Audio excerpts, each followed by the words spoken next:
Joining us now to review some of the headlines of today's newspapers from around the world is Arise News analyst Emmanuel Efeni. Great Malabite. Good morning. Good morning. Good morning, Ayo. Good morning, Rufai. Good morning, sir. Yes, we start the review with this day, Nigeria's newspaper of record. The lead story, 10th Senate. Bamidele is new Senate leader.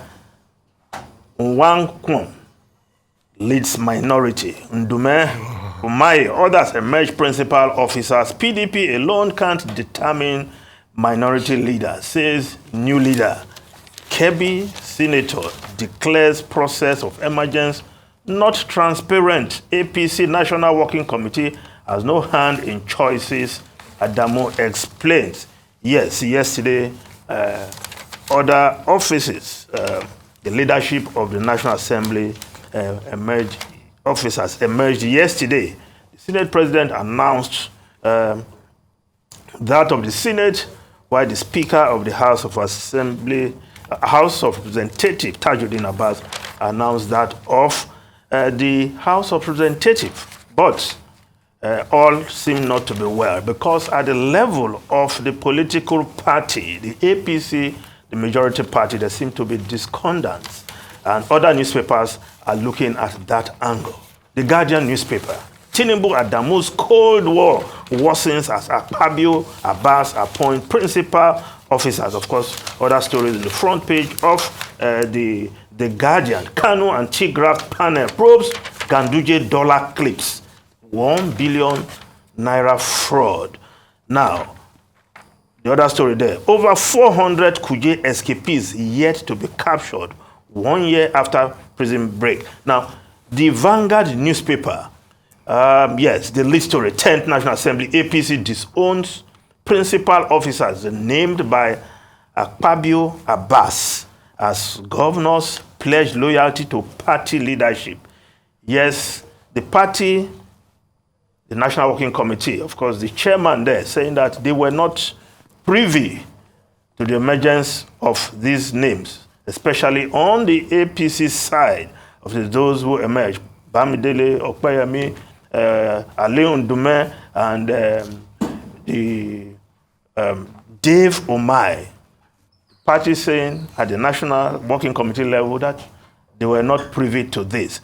Now, the governors going to the party to pledge loyalty to the party leadership looks like a face-saving measure or a fence-mending measure, whichever way you want to look at it. But one thing is clear. The Punch newspaper, principal officers, APC protest election, National Assembly members back Akpabio Abbas, selecting Bamidele Ndume Umahi as national leaders, a rumor, Adamu declares. Senators, reps support Senate President Speaker, say National Working Committee aware of selection. Now, what is happening?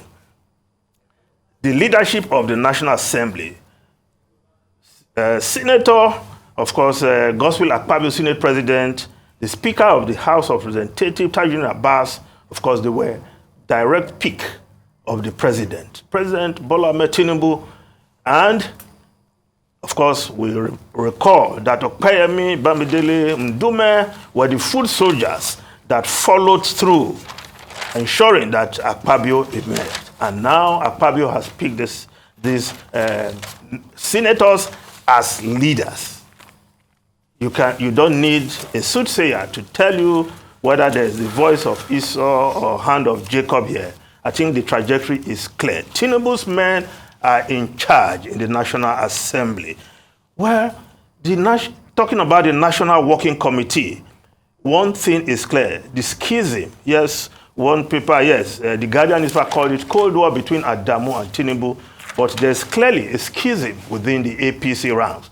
Don't forget, we remember who Adamu supported ahead of the convention that from where Tinubu picked the ticket as APC flag bearer.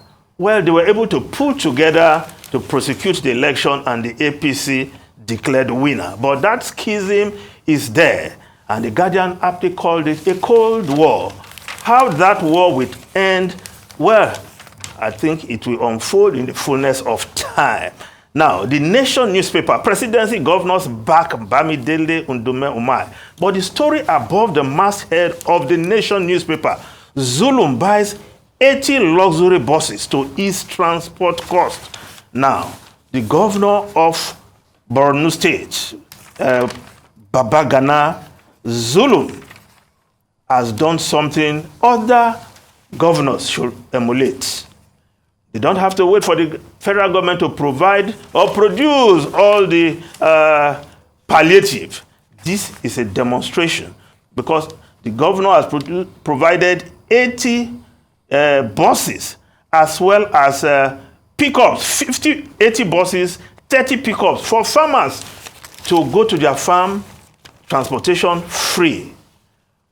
The pickups, of course, to help them evacuate their goods. They were arranged to pay for that, but at a subsidized rate. The government coming to the aid of suffering people as a result of measures already taken at the federal level. So all state governments don't have to wait for the federal government and the labor unions to come to an agreement and announce something. Then they will go cap in hand. No. State governors can do something for their citizens. And this is a clear example. Kudos to Babagana Zulum. Now, if we look at the Daily Sun newspaper, APC boys over choice of Senate, House of Representative officers. Now, below the photograph, 2023 elections, INEC admits facing challenges. Assembles 427 lawyers to prosecute 215 electoral offenders. Yes, this has been long in coming that people who commit electoral offenses should not just get away with that.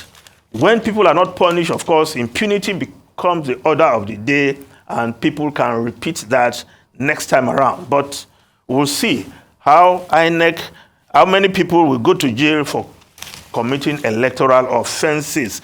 Now, the Daily Trust newspaper, I just look at the story below the masthead. No presidential directive to reopen additional borders. Customs, the Nigerian Customs making that statement. Now, below the photograph, again, IPOB enforces it at home order in Ebonyi. For those who have seen the footages from that order, quite despicable. These IPOB guys or supporters going around firing guns and, of course, harassing those who dare to come out. That is in Ebonyi. But in Enugu State, the governor is also telling the people, if you don't open your shop on Mondays, if you obey sit at home, I will close your business. Well, the situation in the southeast. Now, if we just look at the Nigerian Tribune newspaper quickly, yes, the lead story, presidential election court, updates from the presidential election petition tribunal. Tinubu tenders educational records from Chicago State University, U.S. visa to open defense today in Obi Labour's petition. INEC closes defense, presents documents. Now, the foreign newspapers quickly. The Guardian newspaper of UK ready to drop £11.6 billion pledge for climate fund. Yes, the government of Rishi Sunak is drawing up plans to drop the UK's flagship £11.6 billion climate and nature funding pledge, according to the documents seen by the Guardian newspaper. Of course, they're accusing the Prime Minister of betraying populations vulnerable to global heating. The disclosure has provoked fury from former ministers and representatives of vulnerable countries who accuse Sunak of false promises. But, of course, you want to understand where Rishi Sunak is coming from, because according to the documents given to the Foreign Office and Department for Energy Security and Net Zero, they are saying, look, the amount they have for AIDS as balloon, there's pressure as a result of the Ukraine war, from which the support for which will also come from the budget. Ruben, Rufai, and Ayo looking resplendent this morning. Thank you very much. I wanted to comment on the NHS at 75. The National Health Service in the UK is celebrating its 75th anniversary today, having been founded on July 5, 1948, by the Labour government, with minister at the time, Anirudh Bivan, who is considered, the father of the NHS. He had been the minister at that particular time, acting on the Beveridge report.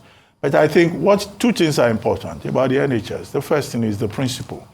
The fact that it's publicly funded. You don't have to pay.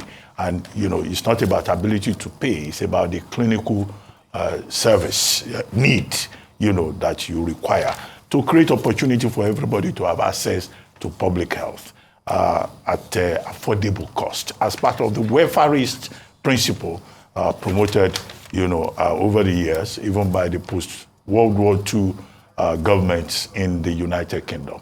Is there a lesson we can learn from that in this country? Yes, we have, is it NHIS? NHIS. They call it here, but it doesn't work. Our public health system has virtually collapsed.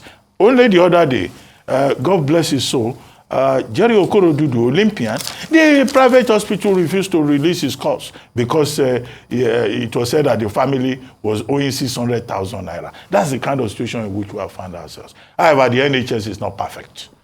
Steve Barclay, the current Minister of Health, is saying those who are calling for a revolution in the NHS, they are wrong. A big bang is not what is required. But his own predecessor, Savik Javid, is saying, no, certain things are wrong with this public health system. Mr. Tony Blair, Sir Tony Blair, as he now is, former Prime Minister, is also saying the present structure of NHS is not sustainable. However, the thing is, yes, it can be improved upon, but are there lessons that we can learn from that example? Obviously, there here are in lessons. Nigeria? Thank you very much, Emmanuel.